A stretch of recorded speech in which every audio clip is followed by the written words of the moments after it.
reencontrarnos. Perpetual, donde perduran los vínculos.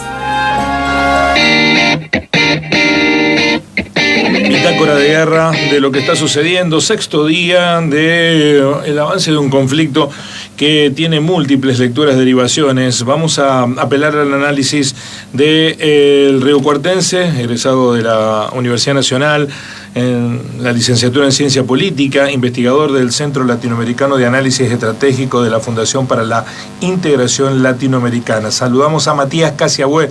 Hola Matías, con Nicolás Chetán te saludamos desde el programa Así Son las Cosas. Buenos días, ¿cómo te va?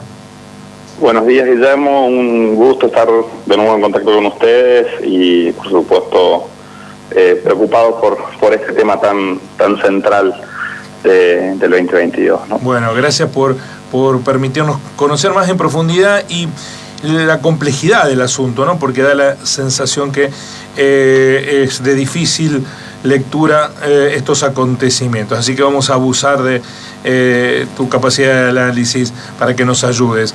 En este sentido, quería preguntarte si crees que estamos frente a un escenario de una guerra continuada o que es posible que las negociaciones hagan silenciar los cañones.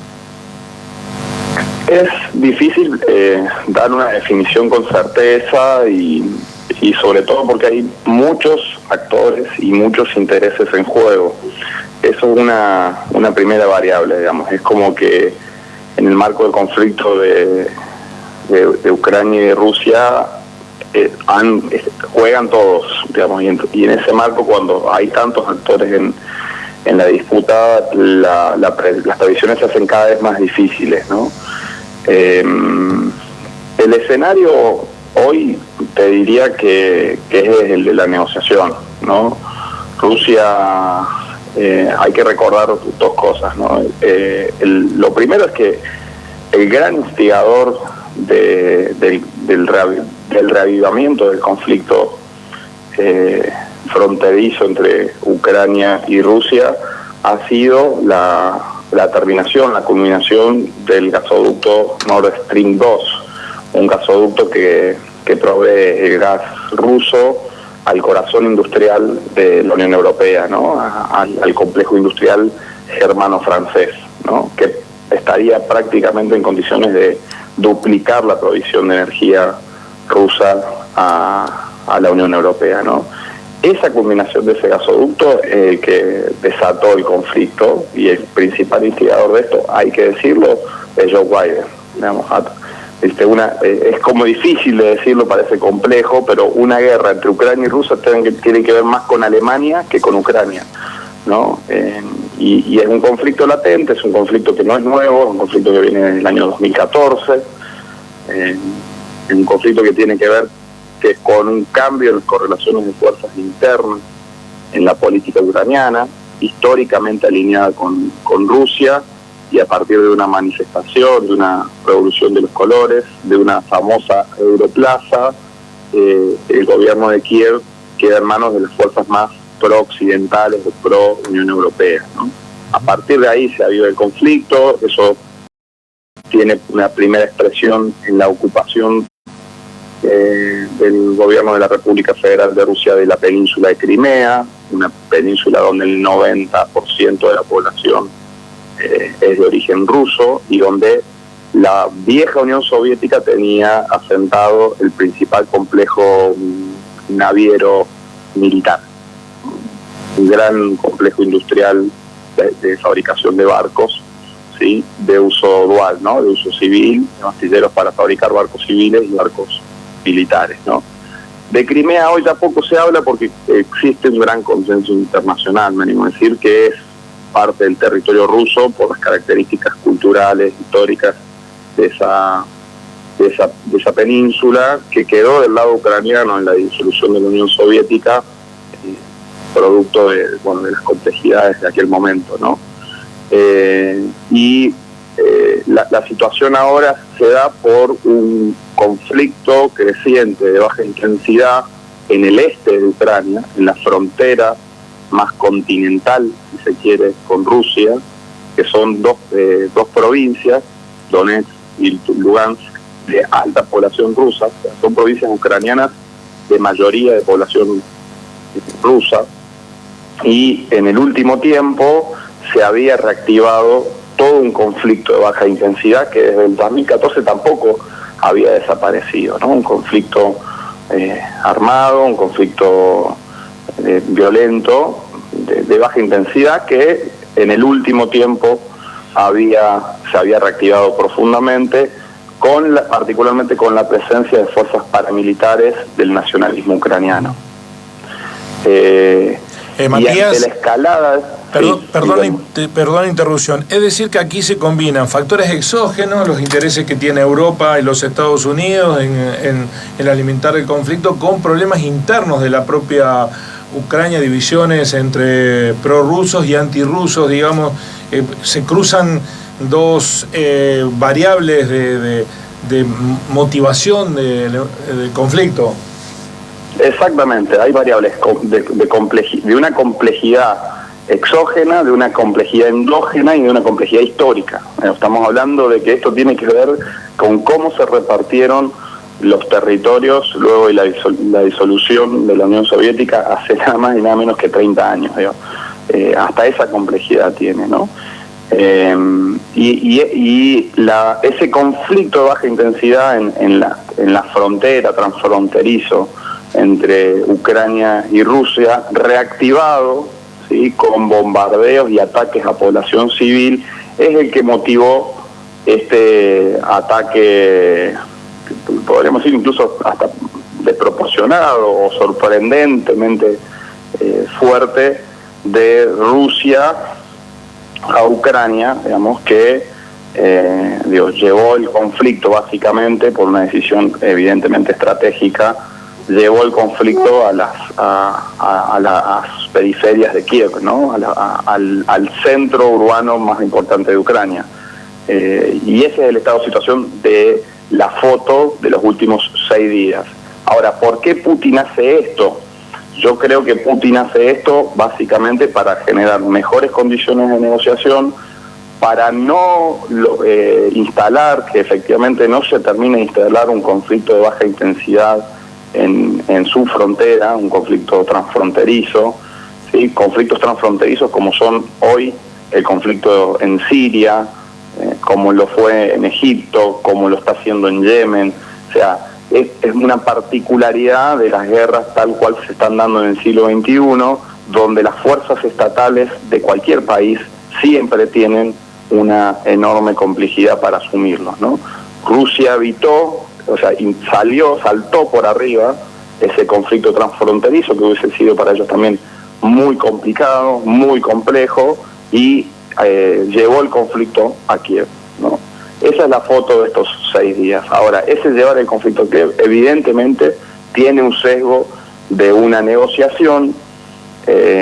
Me parece que Ucrania en sí mismo no está en condiciones de sostener un conflicto armado de estas características en su territorio, como si fuera un conflicto en el conurbano bonaerense. Digamos, estamos hablando de esa magnitud, el conflicto armado hoy en día. Y lo que está sucediendo es que sí hay una atracción internacional al sostenimiento del conflicto, ¿sí? El sostenimiento del conflicto claramente sucede cuando países miembros de la OTAN están de manera permanente proveyendo de insumos militares a Ucrania, y la comunidad internacional, en vez de reclamar la urgente salida negociada por la paz entre ambos países que tienen además unas características comunes históricas muy fuertes, lazos muy fuertes, en vez de estar planteando esto, está más preocupado por las sanciones a Rusia, ¿no? Y ese es el estado de situación actual. Yo me atrevo a decir que esa primera pregunta, y decirlo más en breve, es las condiciones que están planteadas para una negociación. La dificultad para que eso suceda es la cantidad de actores en disputa. O sea que no se puede esperar una resolución en el corto plazo, por lo menos de esta mesa de discusión que se ha abierto ayer. Yo creo que sí. El tema es ¿qué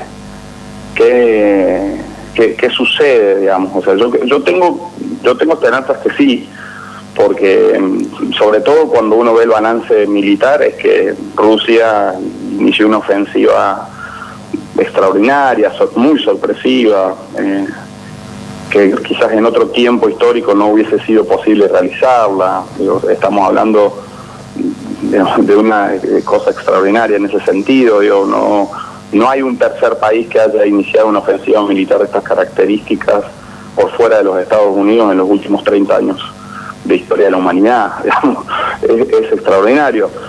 Y Ucrania por sí misma no está en condiciones de sostener y escalar ese conflicto armado. O sea, en el vínculo entre Ucrania y Rusia no hay condiciones para un sostenimiento del conflicto.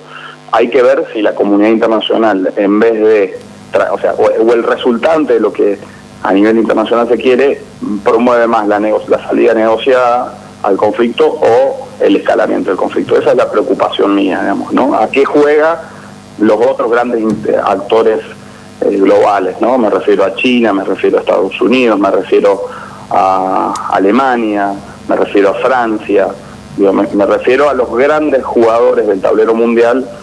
¿A qué van a estar jugando, no? Si a la negociación o al sostenimiento o escalamiento del conflicto, ¿no? Estamos dialogando con Matías Casiagüel, licenciado en Ciencias Políticas, egresado de nuestra universidad, docente universitario, investigador de clave. Matías, el posicionamiento de Argentina en este escenario, sobre todo también relacionado con el Cono Sur. Ayer escuchábamos a otro riocuartense que vive en Brasil, que está sorprendida por la neutralidad expresada por Bolsonaro y las consecuencias que puede derivar de este conflicto si se prolonga en el tiempo sobre la vida nuestra, la de los argentinos. Desde tu óptica, ¿cuáles son? Yo creo que al gobierno argentino le hace falta reclamar con mayor vehemencia el sostenimiento, o sea, pedir e incluso ofrecerse, porque muchos países ya lo han hecho, el ofrecerse como un garante de la negociación y del diálogo, y exigir la paz. Estamos hablando de que en el medio de esta disputa de grandes actores, ¿sí?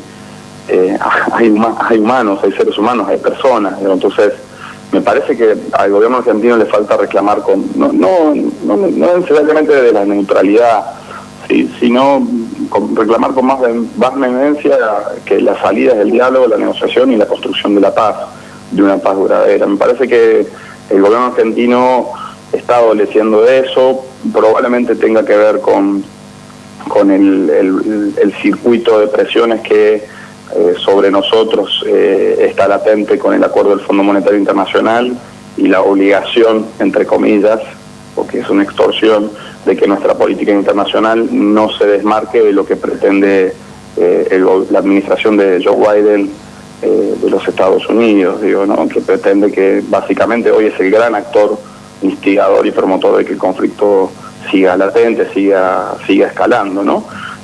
Y eso es preocupante. A mí me preocupa eso, y por supuesto que un conflicto de estas características, que uno ya no puede hablar de un conflicto entre potencias mundiales en escenarios secundarios, sino realmente esto tiene una centralidad incuestionable, indudable.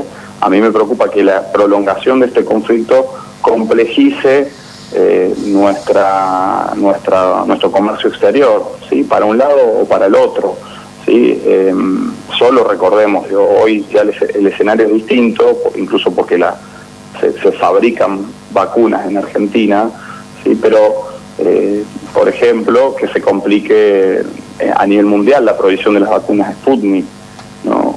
O se complejice el escenario de exportaciones agroalimentarias de nuestro país, ¿sí? A países donde hay vínculos comerciales estrechos, como el caso de la Federación de Rusia, ¿sí? O que por un posicionamiento más por el diálogo, por la paz, por el entendimiento entre los países en disputa, tengamos también complicaciones económicas por ejemplo, el acuerdo con el FMI. O sea, como hay tantos actores en juego, hay tantos intereses en juego, más temprano o más tarde tu propia economía también puede estar, por supuesto, complejizada, ¿no? Matías, seguiremos de cerca los acontecimientos, ¿no? Mencionaste algo, ¿no? Hay guerras y guerras, estas están impregnada de una centralidad geopolítica que las hace más trascendentes que otras, ¿no? Aunque mucho nos pese de esto, ¿no? Porque las guerras son siempre guerras y cuando hay consecuencias debiera valer lo mismo un hombre, una mujer que mueren en Afganistán que un europeo, ¿no? O alguien que está padeciendo la circunstancia de tener que tomar el exilio en Ucrania debiera ser lo mismo que los miles, casi millones de sirios que debieron irse. Pero el mundo no es igual, es más igual para unos que para otros. Así es, Guillermo, solo por decirte un dato que respalda esa reflexión tan certera tuya. Ayer mismo hubo bombardeos en Ucrania, pero también en Siria, en Yemen y en Afganistán. Entonces, cuando uno ve eso, hay alrededor de 14 conflictos armados abiertos a nivel mundial en todo el planeta, ¿no?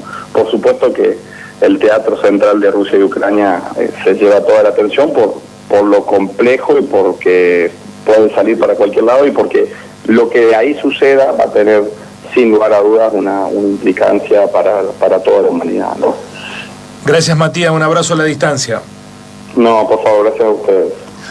Matías Casiabue, el licenciado en Ciencias Políticas, analizando el conflicto entre Rusia y Ucrania. Dos frases que quedan dando vuelta, o por lo menos como síntesis esta nota. En esta guerra juegan todos, por eso se hace difícil establecer qué va a pasar. Y la otra cuestión, que el gran impulsor, el principal instigador de este conflicto, cuando no, es los Estados Unidos y su presidente Joe Biden, ¿no? Esta idea de que las guerras tienen categorías. Ayer lo decían claramente algunos periodistas cronistas de las televisiones europeas occidentalizadas. Ya vamos a decir algo al respecto de los medios de comunicación, después de las 9 lo vamos a hacer, pero decían, no nos pueden comparar con otras guerras. Esto es Europa. Esto es Europa. ¿Cómo van a comparar estas guerras con lo que ocurre en países del tercer mundo? Levantemos la mano, cuando dicen tercer mundo somos nosotros. O sea, esto es Europa. Bueno, mientras el mundo se maneje con ese parámetro, va a seguir habiendo guerras. Así